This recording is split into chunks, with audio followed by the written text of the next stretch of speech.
బీజేపీని నమ్మొచ్చంటారా? వైసీపీతో నిజంగానే యుద్ధం చేస్తుందంటారా?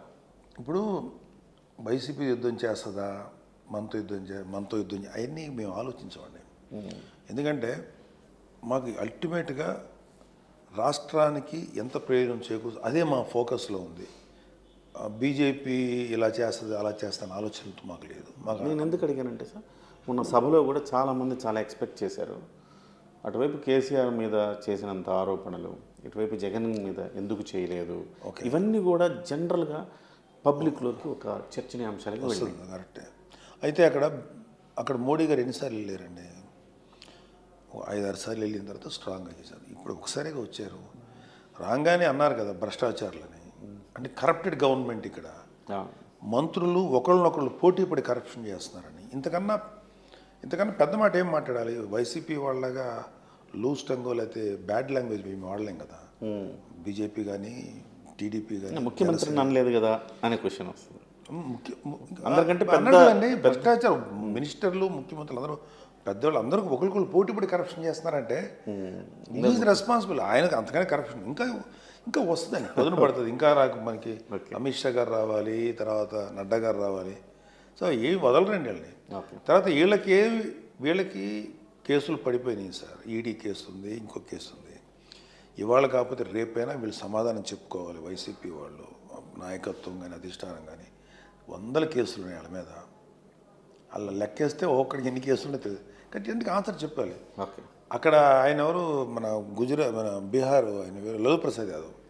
ఈ వయసులో ఆయనకి ఎంత కష్టాలు వస్తున్నాయి అంటే చేసిన ఆ పాపాలను ఖచ్చితంగా ఆన్సర్ ఏదో ఒక రోజు వదలదు. కేసు పెట్టిపోతే ఇంకా అది వదలదండి. దానికి అదే ఏదన్నా ఒక ఒక పర్ఫెక్ట్ ఆర్గ్యుమెంట్ జరిగి లీగల్గా చదవాలి తప్ప ఎవరు వదలరండి, ఎవరు వెళ్ళరు, ఎవరు తప్పించుకోలేరండి. సార్, ఎంపీగా అసలుకి పోటీ చేయాలన్న ఆలోచన అంటే కోర్స్ కేంద్రం నుంచి బీజేపీ ప్రతిపాదించిందని చెప్పారు పవన్ గారు. దాని వెనకున్న వ్యూహం ఏంటి? ఏదైనా స్ట్రాటజీ ఉందా? నాకైతే వాళ్ళు ఎందుకు ఆలోచించారు అనేది నా దగ్గర అయితే కరెక్ట్గా ఐడియా లేదండి. నేనైతే ఏంటంటే మేము మామూలుగా అయితే జనసేన పార్టీ వ్యక్తులుగా మేమేమి అనుకుంటామంటే పవన్ కళ్యాణ్ గారు స్టేట్లోనే ఉండాలని కోరుకుంటాం. వాళ్ళు పవన్ కళ్యాణ్ గారిని ఎంపీగా చూడాలని వాళ్ళు అనుకుంటారు. వాళ్ళ వెనకాల ఉన్న ఊహం అంటే నిజంగా నాకైతే ఐడియా లేదండి. కానీ పవన్ కళ్యాణ్ గారు ఈజ్ క్యాపబుల్, ఆయన ఎక్కడైనా నిలబడగలరు ఆ వ్యక్తి ఎక్కడ. కాబట్టి అది డెసిషను పవన్ కళ్యాణ్ గారు వాళ్ళ మధ్యలో ఏ చర్చ జరిగిందో ఏం జరిగిందో అంటే నేనైతే అడగలేదు. I have my own limitations. నా పరిధులు నాకు ఉన్నాయి. సార్, జనసేనలో టికెట్ రావాలంటే అర్హతలు ఏంటి? నిజాయితీ, మంచితనం, ఒక మ్యాక్సిమం కాదు, ఎటువంటి అవినీతి మరక లేకపోతే ఖచ్చితంగా జనసేన యాక్సెప్ట్ చేస్తారు. కాకపోతే ఒక ఎజెండాతో వచ్చిన వాళ్ళని కూడా మేము పెద్దగా ఎంకరేజ్ చేయాలి. నిజాయితీగా పార్టీకి పనిచేసేవాళ్ళు స్లోగా అయినా గ్రో అవుతాం. కానీ అర్జెంటుగా అడ్డదారుల్లో ప్రతి వాడిని తీసుకొచ్చేసి పార్టీలు మంచి వ్యక్తులు ఎవరు వచ్చినా సరే వేరే వాళ్ళకి. చాలామంది మీ పార్టీలోకి వస్తానంటే తిరస్కరించారని ఆఫ్ ద రికార్డ్ పెద్ద నాయకులు వస్తానంటే తిరస్కరించారు. ఒకవైపు ఏమో డబ్బులున్న నాయకులు తక్కువ మంది ఉన్నారు అన్న ఒక ప్రచారం నడుస్తుంది. రెండో వైపు ఏమో మరి అటువంటిప్పుడు డబ్బులున్న నాయకులు ఎందుకు తీసుకోలేదన్న ఒక ప్రచారం నడుస్తుంది. ఎందుకంటే మనం తయారు చేసుకోవటంలో మీరు తయారు చేశారు చాలామందిని. ఇప్పుడు నేను చెప్పిన సందీప్ కావచ్చు, వినూత కోట కావచ్చు, ఇట్లాంటి నాయకులు చాలామంది తయారు చేశారు. వాళ్ళు ఎన్నికల్లో పోటీ పడాలన్నంత ఆర్థిక బలం వాళ్ళకి లేదు అనే ఒక ఉద్దేశంతో పక్కన పెట్టారని కొన్ని మాటలు వినపడుతున్నాయి. నిజమేనా? ప్రశ్నగా చెప్పారు కదండి. నేను ఎందుకు పెట్టాను?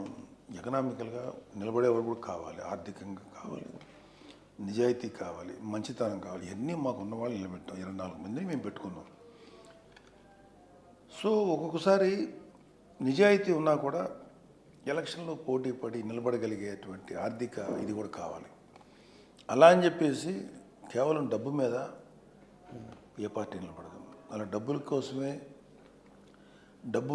ధనబలంతోనే రాజకీయ పార్టీ నడపాలంటే ఇప్పుడున్న ఏ రాజకీయ పార్టీ నాయకుడు అక్కడ ఆదాని కానీ లేకపోతే అంబానీ కానీ వాళ్ళే పార్టీలు పెట్టేసుకోవచ్చు, కావాల్సిన చట్టాలు చేసుకోవచ్చు. అది కుదరదు. ఒక పార్టీ నిలబడాలంటే ఒక ఐడియాలజీ ఉండాలి, ఒక స్ట్రాంగ్ మోటివేషన్ ఉండాలి, ప్రజలకు ఏదైనా చేయాలన్న తపన ఉండాలి, ఇవన్నీ చూస్తారండి. సో డబ్బు కొన్నిసార్లు జనసేనకి ఆర్థికమైనటువంటి బలం కొంత తక్కువైనప్పటికీ మాకేమీ వరీ లేదండి. డెఫినెట్గా వీల్ అచీవ్ ఈవెన్ దట్. అలా అని చెప్పేసి డబ్బులున్నాడు, పేరుంది అనే అవినీతి మరక అంటించుకున్న నాయకులు మాత్రం ఓకే 100% రిజెక్ట్ చేసింది వాస్తవమే. ఓకే 2019 నుంచి మీరు నేర్చుకున్న పాఠమా సార్ ఇది? ఎందుకంటే 2019లో చాలామంది నాయకులు, పాటం శెట్టి, సూర్యచంద్ర లాంటి నాయకుల్ని చాలామందిని డబ్బులు అనేది క్రైటీరియా ఆయనే చెప్పారు. నేను ఎందుకు ఆయన పేరు ప్రస్తావించానంటే, నా దగ్గర డబ్బులు లేవు, కోట్ల రూపాయలు ఇచ్చేవాళ్ళున్నా నాకు ఇచ్చారు సీట్ అని చెప్పి ఆయన ఆ రోజు ఒక ఇంటర్వ్యూలో చెప్పారు. సో ఇలాంటి వాళ్ళని జనసేన పార్టీ ఆ రోజు ఎంకరేజ్ చేసి నిలబెట్టింది. కానీ 2024కి వచ్చేటప్పటికే డబ్బులు కూడా ఒక క్రైటీరియాగా చూస్తుంది జనసేన పార్టీ. అంటే జనసేన డబ్బులు క్రైటీరియా కాదండి, నిలబడగలిగే ఆర్థిక స్తోమత కూడా చూస్తున్నాం అంతే. డబ్బులే క్రైటీరియా అంటలేదు మేము, నిలబడగలిగే ఆర్థిక స్తోమత. ఇంతకుముందు 2019లో చూడండి, ఈసారి చూస్తున్నారంటే కొంత మీరు ప్రాక్టికల్గా నేర్చుకున్నారని భావించాలా? అండ్ ఒక రకంగా చెప్పాలంటే 2019లో కొంత అనవసరమైన ప్రచారం తీసుకొచ్చారు. ఏది? Zero budget. అంటే ఎంత ఎలా చేశారంటే కళ్ళేమో చెప్తున్నప్పుడు టీలు కాఫీలు కూడా ఇచ్చేవాళ్ళు కాదు ఈ నాయకులు, కొంతమంది నాయకులు. అరే వచ్చిన వాళ్ళకి కార్యకర్తలకి కాస్త నీళ్ళు, టీ, కాఫీ, ఇంకేదైనా చిన్న చిన్న అవసరాలు తీర్చాలి కదా. సో జీరో బడ్జెట్ పాలిటిక్స్ అనగానే దాన్ని మిస్యూజ్ చేసిన నాయకులు చాలామంది ఉన్నారు. సో ఈసారి we want to go for practical politics. అప్పుడు ఒక ఆదర్శపూరితమైన పాలిటిక్స్ చేసాం అది నేను. సో ఈసారి ఆదర్శపూరితమైన పాలిటిక్స్ చేసినప్పుడు ఒక సీట్ రావడానికి కష్టంగా ఉంది. లెట్స్ డూ ప్రాక్టికల్ పాలిటిక్స్, మంచిగానే చేయాలి. అల్టిమేట్గా పవన్ కళ్యాణ్ గారి యొక్క వ్యక్తిత్వం ఇక్కడ చూడాలి. ఆయన అల్టిమేట్గా ఆయన ప్రజలకు సేవ చేయాలనే ఆలోచన తప్ప ఇంకొక ఆలోచన లేనప్పుడు దాన్ని మేమందరం నిలబెట్టుకోవాలి, దాన్ని అందరం గమనించాలి, దాన్ని అందరం అర్థం చేసుకోవాలి. అందుకని ఇవాళ ఇలాంటి కొంత ఆర్థిక స్తోమత కూడా ఉండాలని తీసుకురావటం వల్ల అది అగైన్ ప్రజల ప్రయోజనం కోసం ఆలోచించారు తప్ప. సో మాకు ఇంకోటి ఏంటంటే శాసనసభలో మాట్లాడటానికి వీ నీడ్ ఎ స్పేస్, అది కూడా ప్రాక్టికల్గా జరగల. సో ప్రాక్టికల్ పాలిటిక్స్ని అందుకని ఆయన ముందుకు తీసుకొచ్చారు. దాని తగ్గట్టు కొంతమంది వెనకపడటం తప్పలేదు, సహజమే. కానీ వాళ్ళు ఎవరు కూడా పార్టీలోంచి వెళ్ళలేదు. మేము విల్ స్టిల్ ఎంకరేజ్ దెమ్. తర్వాత ఇక్కడ అందరికీ తెలియాల్సిన ఇదేంటంటే నాయకులందరికీ, మీకు ఎమ్మెల్యే, ఎంపీ, ఎమ్మెల్సీలు కాకుండా కొన్ని బోల్డ్ అంత అవకాశాలు పార్టీలో, భిన్నైన పార్టీలోకి చాలామందికి బోల్డ్ అవకాశాలు వస్తాయి. అవి ఎవరు ఆలోచించట్లా, అవి చాలామందికి ఆలోచన రావట్లా. మా పార్టీలో అందరూ అర్థం చేసుకున్నారు, కానీ చాలా చోట్ల అదొక పెద్ద ఇష్యూ అవుతుంది. ఇది మాకు కుదరదు కదా.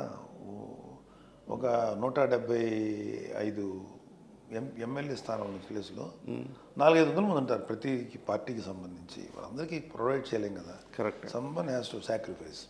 సార్ మా జనసేనలో మాకున్న ఒకటే ఒక ఇది ఉంది సార్, ఒక కుటుంబం కోసం ఒక వ్యక్తి, ఒక ఊరి కోసం ఒక కుటుంబం, ఒక రాజ్యం కోసం ఒక ఊరు త్యాగం చేయాలి. అది మాకు బేసిక్గా మాకు నేర్పించినటువంటి ఒక విదుర నీతి లాంటిదాన్ని మాకు ఇంజెక్ట్ చేసింది మా ప్రెసిడెంట్ గారు. So we're ready to sacrifice.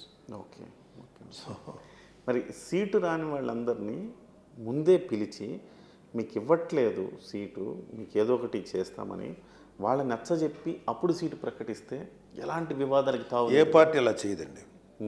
ఎందుకంటే ఈ ముందు పార్టీలన్నీ కూడా కూడబొలుక్కొని వాళ్ళందరూ ఒక అవగాహనకు వచ్చి ఎవరెవరు ఇక్కడ అలయన్స్లో అది కుదరదు. అలయన్స్లో కొంత సాక్రిఫైస్ చేయాలి, కొంత తీసుకోవాలి. సో ఖచ్చితంగా ముందు అందరూ అనుకొని ఇదిగో ఈ సీట్స్. అప్పుడు ఇవాళ టెంటేటివ్గా అనౌన్స్ చేశారు, కన్ఫర్మ్ త్వరలో అన్ని సీట్లు కన్ఫర్మేషన్ ఆల్మోస్ట్ అయిపోయింది. సో ఎవరైతే ఇప్పుడు అసంతృప్తి పొందుతాడు అని చెప్పి ముందే వచ్చి మీకు ఇవ్వట్లేదు అని చెప్తే ఎవరు యాక్సెప్ట్ చేయరు. అండ్ ప్లస్ ఇక్కడ ప్రెసిడెంట్ గారు ఎవరైతే అసంతృప్తులు ఉన్నారో ఉంటే వాళ్ళందరూ తెలుసుకోవాల్సింది ఏంటంటే, మీరందరూ ప్రెసిడెంట్ గారు ఏం చెప్తే అది చేయటానికి ఉన్నారు, కానీ ఇలా ప్రతి ఒక్కళ్ళకి ముందే బాబు ఇట్లా అవుతుందమ్మా ఏం చేయమంటావు అంటే లేదని మాకే ఇస్తే చేస్తామండి అని ప్రతి వాళ్ళు ఆర్మ్ టు స్టేట్ ట్రై చేస్తారు. అలా మాకు కుదరదండి. టీడీపీలో చంద్రబాబు గారు చేసినా, బీజేపీలో వాళ్ళు చేస్తున్నా, పవన్ కళ్యాణ్ గారు చేస్తే ఇలాగే చేస్తారు. సపరేట్గా ఇచ్చిన తర్వాత ఎవరైతే అసంతృప్తిగా ఉన్నారో వాళ్ళందరినీ పిలిచి మాట్లాడి వాళ్ళ అవసరాలు ఏంటో తెలుసుకొని ఎంతవరకు చేయగలమో 100% చేస్తాం.